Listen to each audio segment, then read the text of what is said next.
Oggi parliamo di un argomento abbastanza complesso. Francesco chiede: Ciao Marco, è da anni che soffro di ansia e nonostante abbia provato sia una terapia farmacologica che psicologica, non sono mai riuscito a superare questi stati di ansia che limitano fortemente la mia vita. Sarebbe interessante se parlassi dell'ansia da un punto di vista diverso, ossia più orientale, osservandola attraverso la tua conoscenza derivante dai libri che hai letto ed eventuali esperienze tue personali. Un saluto. Allora, un saluto. Non è questione di orientale, non orientale, semplicemente fatalità, la maggior parte dei libri che trattano di cura interiore o comunque che sono un po' più saggi, secondo me, arrivano più che altro dall'Oriente, ma ci sono comunque opere pazzesche che arrivano anche dall'Occidente. Sto leggendo un libro adesso di Marco Aurelio, Le Meditazioni, che è molto molto saggio per essere un libro scritto da un imperatore tanto tanto tempo fa, qui praticamente in Italia. Quindi dipende, però capisco quello che vuoi dire. Cerco di darti un consiglio in base anche alla mia esperienza. Allora, prima di tutto, ovviamente, quello che ti dico è basato sulla mia esperienza e non c'è niente di male nel cercare aiuto da un professionista del settore. Ma se hai già provato o lo stai già facendo e vuoi comunque sentire la mia opinione o capire più in profondità che cosa succede, ecco qual è la mia opinione. Cosa dice il mondo spirituale riguardo a questa cosa? Che poi spirituale cosa significa? Spirituale significa semplicemente che non è legato ad una forma, quindi potenzialmente tutto lo è. Cos'è che non è spirituale? Quello che noi, esseri umani, alla fine cerchiamo non è altro che il più alto livello di piacevolezza, provare il più alto livello di benessere nella nostra esperienza di vita. Cerchiamo profondità, cerchiamo significato, ma fondamentalmente è l'unione. Quello che cerchiamo è semplicemente lo stare bene, ognuno lo fa a modo suo, qualcuno lo fa in modo consapevole, qualcuno lo fa in modo non consapevole, qualcuno ci gira attorno, qualcuno invece lo cerca in modo diretto, ma tendenzialmente è quella la cosa. Quindi perché soffriamo se l'unica cosa che veramente alla fine sotto sotto vogliamo, oltre addirittura anche ai nostri istinti di sopravvivenza, è semplicemente lo star bene, è semplicemente trovare un significato per questa vita, è semplicemente entrare in unione con il tutto, con le persone, dare un senso a tutto ciò. E il motivo è perché siamo distratti.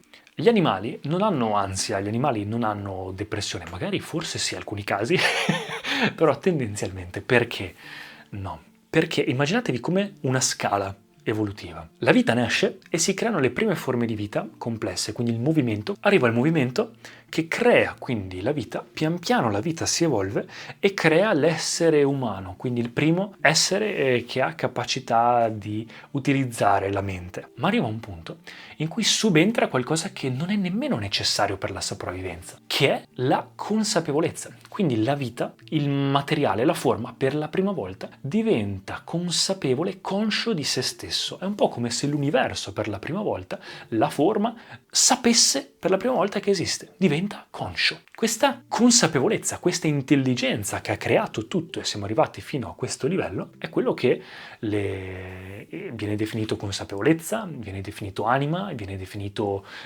consciousness, viene definito Dio, viene definito in tantissimi modi da tutte culture diverse. In yoga questa cosa viene chiamata citta, quindi è un'intelligenza, quell'intelligenza che ha fatto in modo che le prime cose accadessero è la stessa che poi subentra e diventa conscia di se stessa, tramite il corpo umano, tramite di noi, almeno è l'unica cosa che noi conosciamo. Ed è un po' questo regalo, questa razionalità, questa ragione, è un po' il regalo che noi esseri umani abbiamo. Quindi potenzialmente siamo liberi, confronto agli altri animali, siamo liberi di poter scegliere il nostro destino. Ma perché allora soffriamo più degli altri?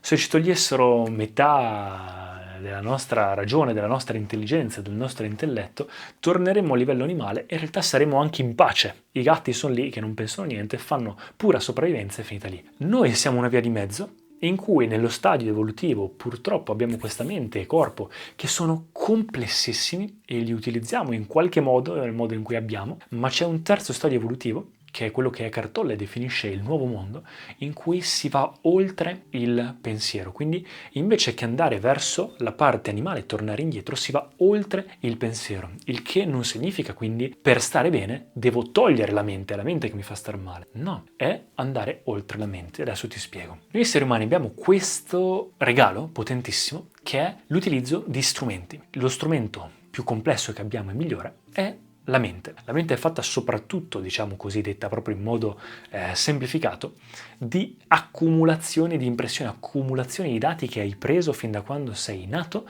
fino a questo momento. Questi dati che entrano nella tua testa creano un passato e un futuro, quindi delle idee, che hai vissuto, un passato, elaborazione e ricordi, e grazie a queste idee puoi immaginarsi più o meno un possibile futuro di quello che può essere. Ecco, quello che tu vai a definire come ansia è semplicemente dato da questo problema qua, è dato da il futuro, da una potentissima immaginazione. Quindi è vero, abbiamo una mente potentissima, ma se usata in modo sbagliato può anche sabotarsi, quindi possiamo farci del male da soli. Quindi l'ansia e tutte queste cose in realtà arrivano proprio da questo. Invece che essere nella vera realtà, qui e ora, presenti, siamo nella creazione che ci siamo fatti nella nostra testa. Quindi ci siamo identificati, pensiamo che noi, il soggetto, che fa esperienza della nostra vita, sia quei pensieri. Quindi ci identifichiamo con uno strumento invece che utilizzare lo strumento. Quindi mentre compulsivamente la testa la mattina si alza e pensa a prima, pensa a domani, pensa a qualcosa che non può essere qui e ora, perché se pensi qui e ora non stai pensando o comunque non sei concentrato sulla mente o sui pensieri, quindi tutto ciò che ti può far soffrire o è prima o è dopo, quindi è nella tua testa. A meno che non ci sia qualcuno che ti sta veramente tirando dei pugni addosso, ma quello è dolore, non è sofferenza. La cosa che ti fa soffrire è quindi qualcosa che che è nella tua testa. Se è nella tua testa, te lo sei auto-creato. In modo conscio o non conscio, quella è tutta un'altra storia.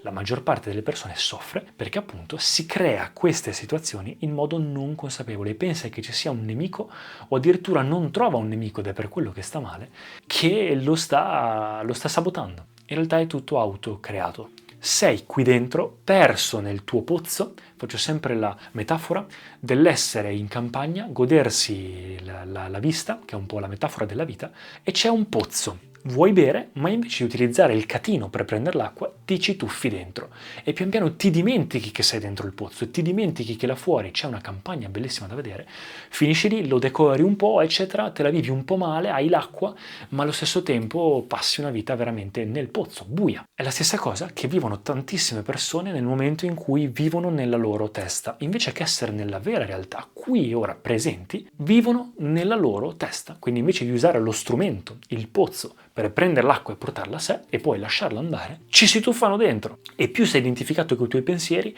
più entri in un loop in cui non la finisci più.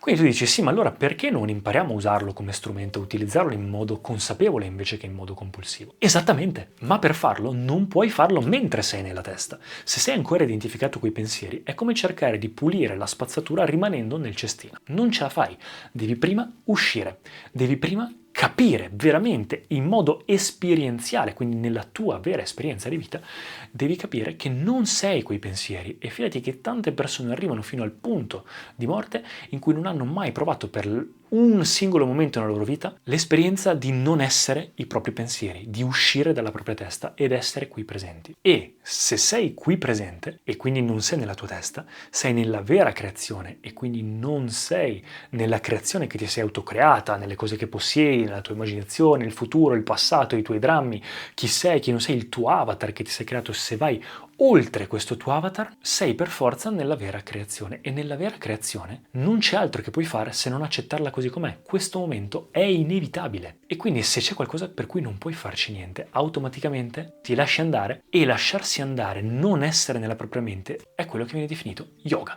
Yoga in sanscrito significa unione e quando sei presente sei per forza in yoga. Perché? Perché ciò che crea divisione è semplicemente la tua testa. Perché? Perché la testa, come ti dicevo, funziona con informazioni, con dati e i dati, per quanto possano essere tanti, comunque sono limitati e quindi creano una distorsione nel filtro in cui poi vedi il mondo se lo guardi dalla tua testa, dalla tua persona, dal tuo karma viene chiamato. E quindi crei un po' per sopravvivenza delle etichette, un po' come funziona la testa, non lo fa apposta. Crea delle etichette e delle divisioni per capire il mondo. E quindi pensi di essere qualcosa di separato, ma nel momento in cui esci dalla tua testa, automaticamente ti senti e sei parte di tutto, vedi la realtà veramente così com'è. Questo filtro, questo velo che in India chiamano Maya, il velo o maglia, è un po' questa finzione che è il filtro tramite cui noi vediamo la realtà dalla testa, dal pensiero. Ma se tu esci dal pensiero, diventi quel soggetto che guarda i propri pensieri, allora lì non c'è veramente nulla che può farti soffrire.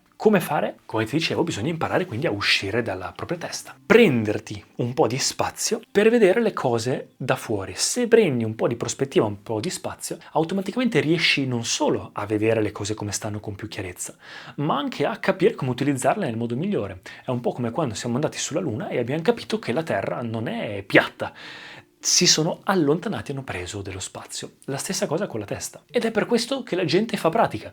È come dire: voglio stare bene a livello fisico, ma non voglio fare attività e mangiare bene.